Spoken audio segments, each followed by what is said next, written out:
Ashton Rich. It's crunch time.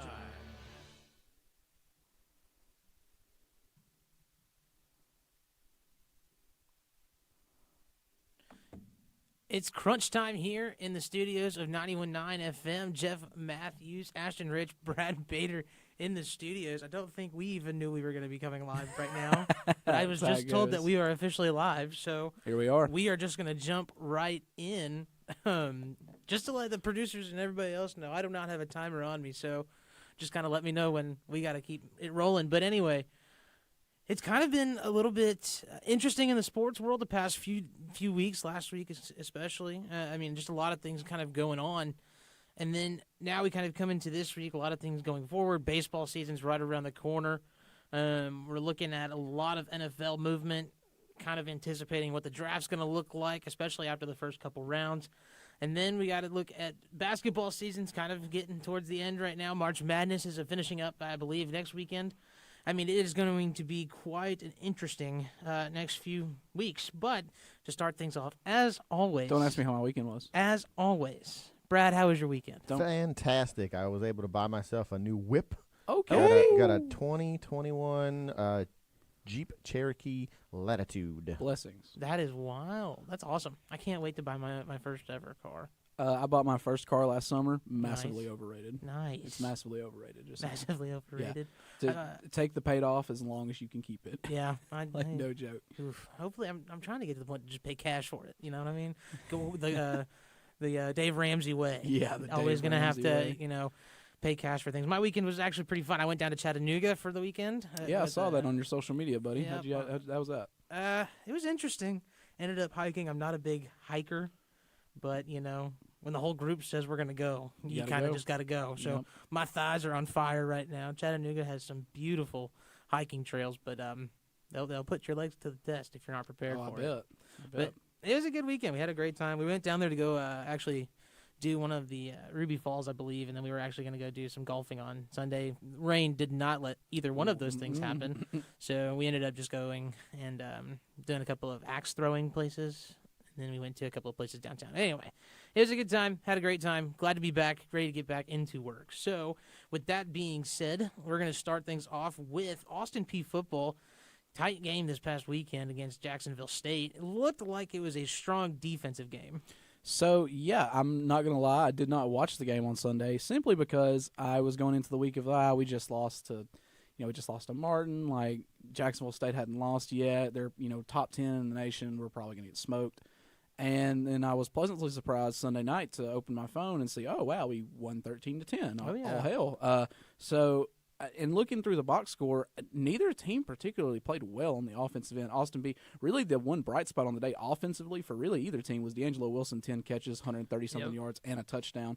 Draylon Ellis, I guess the best thing you could say is he didn't make the mistake to lose. On the other side, Zion Webb threw 4 interceptions. So I have him at 211 yards, 1 touchdown, 1 interception. Not the best numbers for sure, especially we've seen him put up bigger numbers than that. With a W, we'll take it. Exactly, right? You got to always think positive. A W is a W, and I think for Austin Peay, they needed a couple W's. Yes, and Jay, one of our producers and fellow graduate assistants, was actually showing me a scenario this morning. There is a chance that we still get the automatic bid for winning the conference. The scenario plays out like this. We have to win So we have to beat Murray this week, and we have to win next week against Eastern Illinois. This week, possible, right? Right. This week, Eastern Illinois has to beat Jacksonville State, so not as possible. And Murray has to lose to Jacksonville State next week. And that would create a 3-way tiebreaker where Austin Peay has the wins over the two teams that have to share the tiebreaker, and they would get the automatic bid.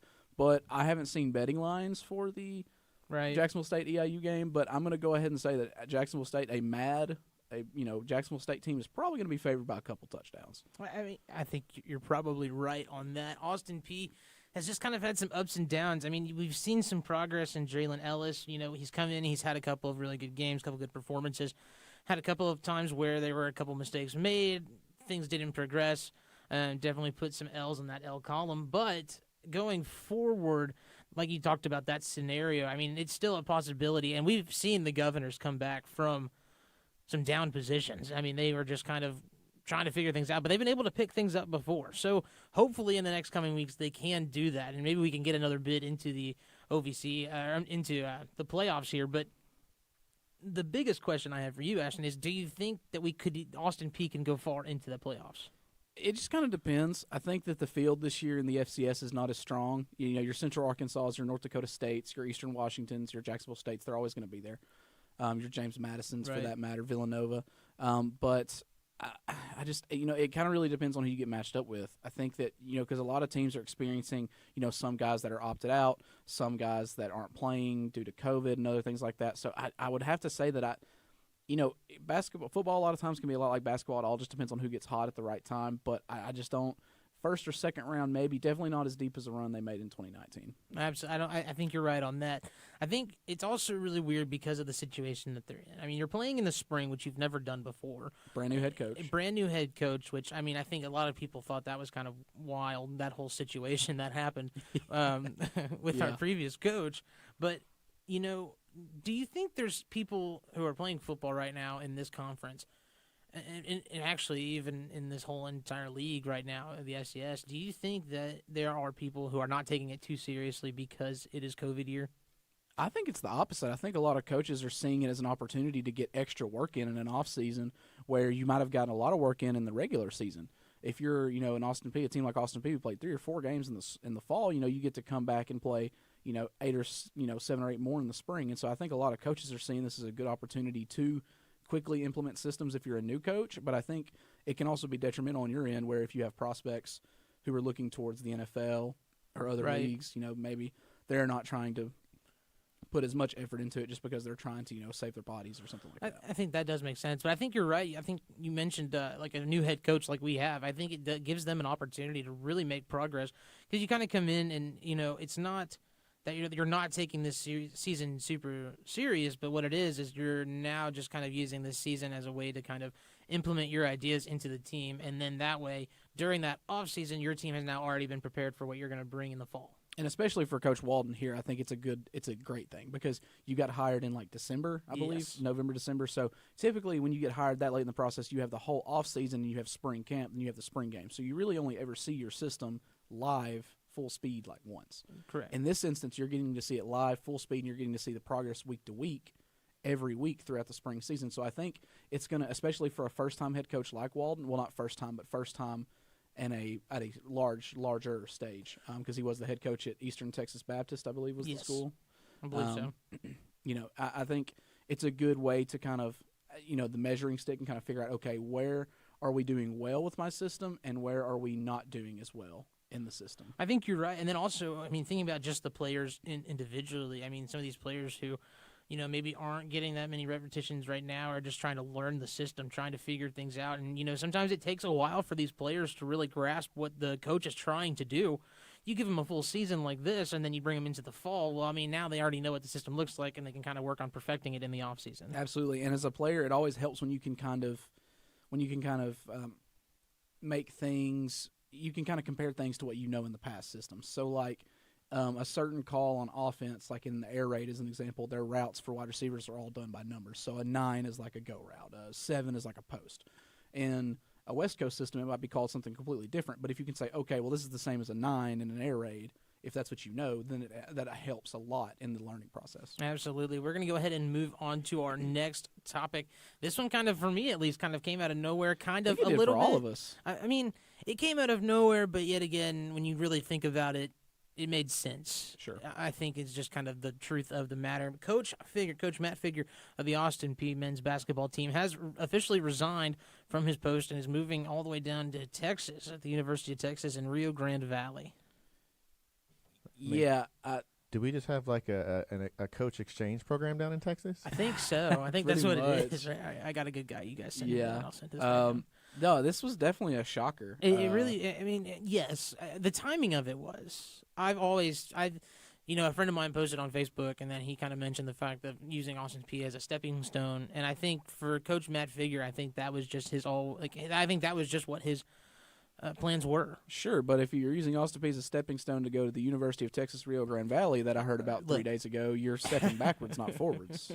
That's 100% a true statement. I mean, I'm not trying to throw shade on them or anything. I know virtually nothing about the school itself. I did a quick Google search to make sure that acronym was correct, and know virtually nothing about them. I Not don't really, know anything about no. their basketball program or anything like that. I mean, But like you said earlier, I think before the show we were talking. It's more of either it's a lateral move At best. At best, right? I mean, there's not really much progress you're making. Here's the thing. I mean, you also have to think about Coach Figure came in. I mean, he leaves behind the legacy of Terry Taylor. I mean, Terry Taylor was there. He coached him for 3 years, and so he has been able to kind of develop him. So I think that just leaves Matt Figure completely tied to Austin Peay for a very long time. sure. I think now that Terry Taylor is gone, I think Matt Figure just chose that this was the time for him to kind of try something new. So maybe there is some special. I think there's some special talent maybe down there in the Rio Grande Valley, Got to be. right? And The next Coach John Morant's down yeah, there. exactly. Matt Figure is just about to go get this guy into the NBA here. Sure. But I really do think that that's the best reasoning I could think of. Yeah, other than that, I can't offer a reasoning really for it. Like you mentioned, lateral move at best, kind of a step down. Maybe it's like a personal matter. More, maybe I'm not sure about Figure's background, where he's from. The only thing I know is he was an assistant at South Carolina before he was at Austin Peay. Right. So I'm not familiar with his background as far as where he's from. But if he's from Texas, I could understand it. Maybe he wants to be closer to home, or maybe he has family down there or something of that nature. But from a basketball and professional standpoint, I just don't personally understand it. Let me ask you this. Do you think that the timing of Figure's departure works in favor of the Austin Peay Governors? I personally think it does. Yeah, I could see so, because they were about to enter a rebuilding period anyway. Exactly. Because Terry Taylor graduated, Jordan Adamson didn't enter the transfer portal. You're losing other guys like, the Mike Peak. Yep. So I think that it's Next season might be hard for the Governors. It's never a good time to lose a Right. coach, especially a good one like Figure. But if you could have a good time, it would be when you're about to enter a rebuilding period anyway, because now you can – it's not like you're rebuilding two things at once. You're not rebuilding just the roster. You're rebuilding a system and the roster, and you can do it at the same time.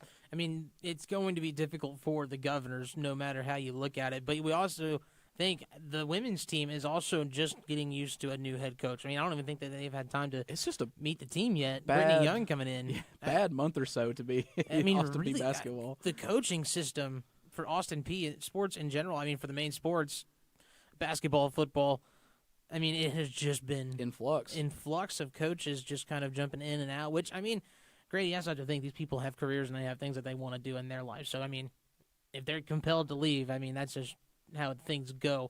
It still doesn't make it easier on these players trying to figure out 3 different new systems in one season. Absolutely. And that's just part of how college sports is nowadays. College sports is unfortunately a business, and sometimes business decisions do get made.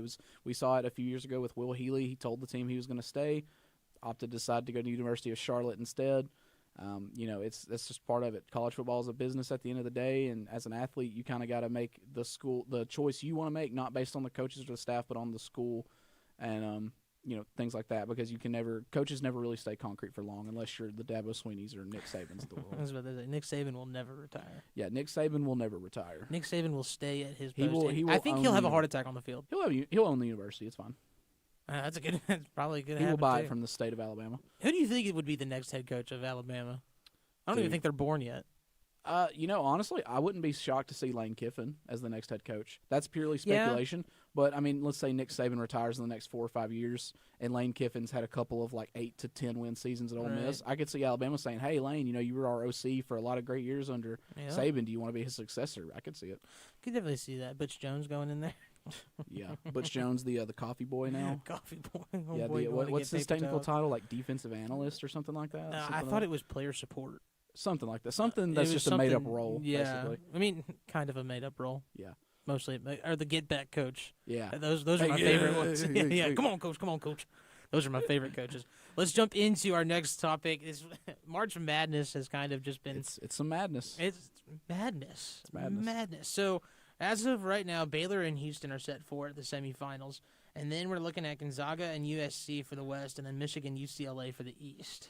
So messed up my whole bracket, by the way. Admittedly, I've said it on the show before, I have not followed college basketball as closely as I have this year, as I have in recent years, but I do have a lot of friends that I talk to frequently that do, and a couple of them have mentioned Gonzaga as both unbeatable and they've already won the tournament. Here's what makes me mad. I agree. So I had Alabama winning, and then they messed up my night the other night, and I decided not to look at my bracket ever again. because I was just fed up with it. But I do think Gonzaga's going to go ahead and take it all. I think it'll be Gonzaga and Baylor in the finals. Would be my biggest guess. Go ahead and go and chalk with a 1 and a 2 seed.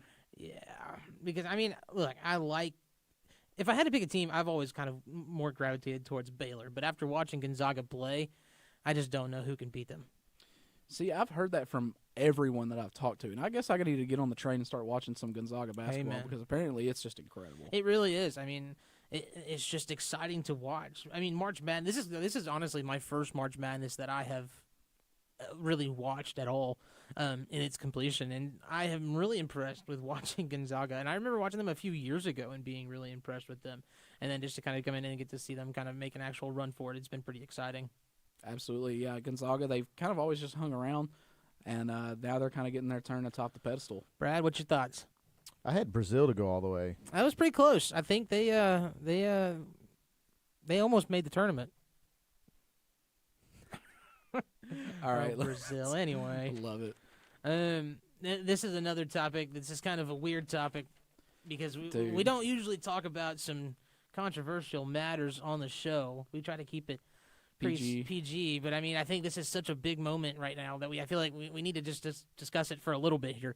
Deshaun Watson is in quite a heap pickle. of trouble. I mean, he's in a bad shape right now on paper. I think it was 18 when I looked it up. I think up to 19. Ashton said it was 19 allegations of sexual misconduct by Deshaun Watson regarding massage therapists, and now it looks like he may not play ever again. I don't think he will. I genuinely don't think Deshaun Watson plays football ever again. Oh, I don't think so either. Here's my thing: if any one of these pops up to be true, he never plays another down in football. That's just my take on it. Well, and so SI, Sports Illustrated, SI.com, did an interview with they referred to her by an alias, but Mary. Right. And she's not part of the allegations, but she had an incident with Deshaun Watson back in 2019, I believe it was. Mm-hmm. And she kind of told her story, what happened to SI, and it was bad. It was not a good look. I've read a couple of articles, and it's pretty I'll just say, if you haven't, we won't repeat like the contents because they're a little explicit, but if you have not heard or seen the or read about what's been going on, what he's accused of, and the details of it, you should, because I hadn't until I read that. And when I read that, I was like, wow, that's bad. It is pretty because bad. I thought it was just him saying and asking, and no, it was pretty much forcing. Yeah, I mean, it's bad. It's pretty rough. Now, to get into this on the analytic side of things, just kind of looking at what we know and everything else. I mean, there's no denying it is really weird timing. That's just how it is. There is weird timing behind it. Doesn't make, like I said, if anything of this becomes true after the investigations and everything else and all these lawsuits, then I believe that Deshaun Watson should never step on the field again. It is weird timing. And if the Texans allow it, I think it kind of also forces him to play. I mean, there's a lot of court fees and everything else going on right now. I mean, if he, I forget what it's called, the, isn't it like the play to exemption or something like that while the investigation is going on? Okay, I see what you're saying. They did it with Ezekiel Elliott as well, as they were trying to figure out. The league was trying to make a decision. He was allowed to still play. So the NFL has been pretty silent, I feel like, on this. They haven't said much, but I think part of that is because I've also seen where the Houston Sheriff's Office has not received any evidence from any of the 19 allegations. They're still just allegations at this point. But the Houston Sheriff's Office has not received a bit of evidence from any of the women that are, alleging these actions. Their lawyer, Tony Busby, who I've seen reported is apparently good friends with the Texans owner. And so the Houston Sheriff's Office not receiving any evidence when the lawyer has repeatedly said that, I have evidence, I just haven't given it to you guys yet, seems strange.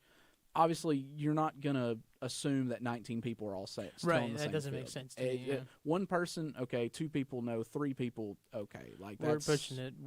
By the time it reached 3 or 4, I was like, this is not a good look. No. It's a shame. It really is, because Deshaun Watson last year was blossoming into one of the best quarterbacks in the NFL. I mean, he was arguably the second or third best quarterback in the AFC, right there with Patrick Mahomes, Josh Allen, and some other guys like that. But I mean, It's bad. And for a Texans organization that was about to start heavy rebuilding anyway, it's even worse because you just lost your franchise signal caller, and you're about to go into next season, and your choices between Ryan Finley, A.J. McCarron, or Tyrod Taylor. I think the best one is Tyrod Taylor. Oh, yeah, Tyrod Taylor's the obvious start, but he's still not. I mean, Tyrod Taylor's good, but he's not great. He's not the He's not even close to what Deshaun Watson is. It's going to get real interesting, and also, I mean, it could just take a while for all of this to kind of really 20 years from now, we're not necessarily gonna forget, but we're gonna have the 30 for 30 come out about it, and we're gonna be like, oh, I remember when that happened. Yep, and it's gonna be kind of a wild experience, to be honest with you. And then it's just like I said, it's just a horrible situation. And I mean, I just hope that it gets cleared up, or at least one way or another. Answers are given, justice is served if needed. I just hope everything kind of turns out well in whoever's right's favor. I think is the best way to put it. I mean. Just horrible. I mean, and then to go on that, I mean, the NFL, I feel like, has really slacked in giving a definitive answer on what their answer is for stuff like this. Because it's different for everybody, and that's what I think is the most frustrating. It's the NFL likes to play like they have a really great image, and they like to pretend that everyone really likes them. But the truth of the matter is that the NFL is not well liked. They're not very popular as a league. Now, are they popular on TV and things like that? Yes. Is the league itself and the way it handles its matters popular? Not particularly, because they, like you said, they kind of pick and choose. They tend to stay silent on things. And some of the things that they punish and versus not punish for seem confusing, like Kareem Hunt receiving only an 8-game suspension for literally knocking a woman out versus Josh Gordon not being allowed to play football because he likes to smoke weed. Right. It's just inconsistent and confusing at this point. Completely inconsistent. And it's just annoying. I think it's Randy Gregory from the Dallas Cowboys. He got in trouble for domestic violence, and he has now been allowed to come back twice, I believe. Yeah. And it just doesn't make sense to me. It's like there's literally a running joke on social media where if in the NFL, if you want to like beat your wife or girlfriend, fine, cool, we'll let you play. But if you want to smoke weed or drink substances, codeine, absolutely whatever, not. Absolutely not. The NFL will not stand for drug violence. It's just they need to figure out a clear answer so that way they can at least give it to everybody. I think the NBA's got it figured out. The NBA, you look at the NBA, and the NBA is popular as a league because they handle these situations well. They actually have a good commissioner instead of Roger Goodell. Roger Goodell. Thanks, Roger. There's a reason he gets booed at the draft every year. That's true. And I'll tell you who does not have a good grasp of their league, and that is Manfred out of the Major League Baseball. Like that transition. You're welcome. He is just a bear to deal with. Really? Because I just feel like he has no idea of what the baseball fans or what baseball players want out of their league. I get the want to pick up pace, and I think a lot of people would enjoy seeing that. But I personally would like to. I know, but I just feel like the ways of implementing it are not necessary. So how have they done like a pitch clock or anything at this point? So they have discussed adding a pitch clock. I believe they've added a pitch clock in minor league baseball. And then they've also started implementing the idea of placing a runner on second in extra innings to kind of speed up overtime. I don't necessarily like that second idea. I don't either. To me, it's just because to me that's not you're putting a batter in running position, in scoring position. On top of that, your best batters only bat like 300, 320. You know, if someone's having a really incredible season, they'll bat like 350. Right, exactly. So you're telling me that in overtime we should put someone on second when someone's only reaching first 35% of the time, right, at best. Well, you got to baseball. I mean, I feel like baseball at one point used to be, before I was really born, kind of in that huge long era of the 90s, later 80s, early 90s, where, I mean, it was a lot about hitting the baseball, being able to be good hitters, and all of this other stuff, and that's why we saw a lot of the steroid use and everything else, building muscles, knocking the ball way out of the ballpark. We saw that, and it was exciting getting to see that aspect, that offense in baseball, but then now we're seeing it to where hitting has become so popular and has become so dominant to learn and perfect. We are not looking at no one plays defense. No one plays defense. So I mean, I feel like pitching has become really hard to scout for, and I feel like the fielding doesn't necessarily have to be that great for you to make it into the major leagues. Now, of course, as me, who has never played a pitch in the Major League Baseball Association, this is just what I kind of view it as on the outside, and how I kind of interpreted things growing up playing baseball. Yeah, no, I can absolutely agree with that because the times I have, because you watch baseball, at least because, I get most of my baseball knowledge from SportsCenter and Twitter and things like that. So I see bits and pieces. But from what I can see from my super casual not really even a fan point of view, is that you're right. A lot of all I see is like Giancarlo and Aaron Judge and guys like that just hitting the ball 600 miles out of the park. I will say there was an Instagram video of Aaron Judge, absolutely obliterating a baseball in spring training last week. But, that's all you kind of get. Right, and that's like it's been so long since I've seen a video of like a nasty slider or like a really like 100-mile, 120 and they're mile out there. fastball. Those videos are out there, and they are so cool to watch. And there was a picture, I forget what school he was from, and I forget his name, so it kind of makes it a little hard to tell the story. But he was pitching some stuff so nasty, and it had so much movement on it. The other team thought that he had pine tar in his glove. Wow. And they literally made the officials go check. Now, they did look at it. They didn't see anything on it, but they also didn't really inspect it as well as they should have. Because the officials were like, all right, yeah. All right, whatever. But they let him go. But, you could watch his pitches, and, the amount of spin that ball had on it and the amount of movement it had on it was just nasty. I also think back to watching Greg Maddux and Tom Glavine, all those guys who played for the Braves back in the 90s. They could paint the corners with every type of pitch in the world, and it was just beautiful to watch. And you just don't really get that same feeling anymore. And I've said it numerous times, like, I don't care to watch baseball, but if Clayton Kershaw's on the mound, I love to watch baseball. Oh, yeah. Clayton Kershaw throws heaters, man. Yeah, he does. He's baller, dude, and I love watching great pitchers and also defenders. I am a huge fan of the shift because it totally messes in the mind of the batters, and I approve of that. That's what you're supposed to do. Yeah. Figure out ways that are going to make it more difficult for that team. If you win the mental battle, the physical battle's all that's left. Exactly, yeah. And people are so against the shift, and I'm just like, no, that's strategy right there. Yeah. Like, you're just going to have to figure out a way to deal with that. And see, I want to go back to your point about like growing up playing baseball because I kind of agree. Because growing up, I feel like if you really put enough practice in, anyone could be a good hitter, at least contact hitter. That's true. You may not have the natural power hitting, but because a lot of hitting to me is just hand-eye coordination and timing. Yes. And so as long as you are willing to work with it and like try and practice, anyone could be a good contact hitter. Well, I think it was Pete Rose who mentioned hitting a baseball in the major leagues is one of the easiest things to do because you can visually see the spin on the ball. Yeah. Because you're so far away, you can actually see how that ball is going to fly. Yeah. Now, don't get me wrong, it's still hard to do, but Absolutely. I'm speaking of Pete Rose, a seasoned baseball player, who got caught with roids or gambling. Excuse me. It was gambling. Gambling. Yeah. But just going back to that, growing up, it was hit the ball hard, hit the ball far, be good at hitting. Don't worry about the grounding portion of anything else. Don't you worry still about learned it. accuracy, right. just hit it. Just hit the ball. Like, if you can hit the ball, you can play baseball. Yep. And so, I got pretty decent at hitting. My fielding was atrocious. Oh my gosh. It took me playing, this is going to be a throwback for anyone, but there was a Mario baseball game on the Nintendo GameCube. I don't remember the actual title of it, but I remember that's what made me understand the concept of timing your swing to aim your hit, because before then I was just trying to hit the ball. Oh, yeah. So that's just kind of how it always went. The concept of being able to control where I hit it. Yeah, baseball was a lot of fun growing up, but my knees could not do it anymore. That's for 100% Too many years sure. behind the mound, huh? That does it for us here in 91.9 FM. Jeff Matthews, Ashton Rich, Brad Bader. We will see you next week on Crunch Time.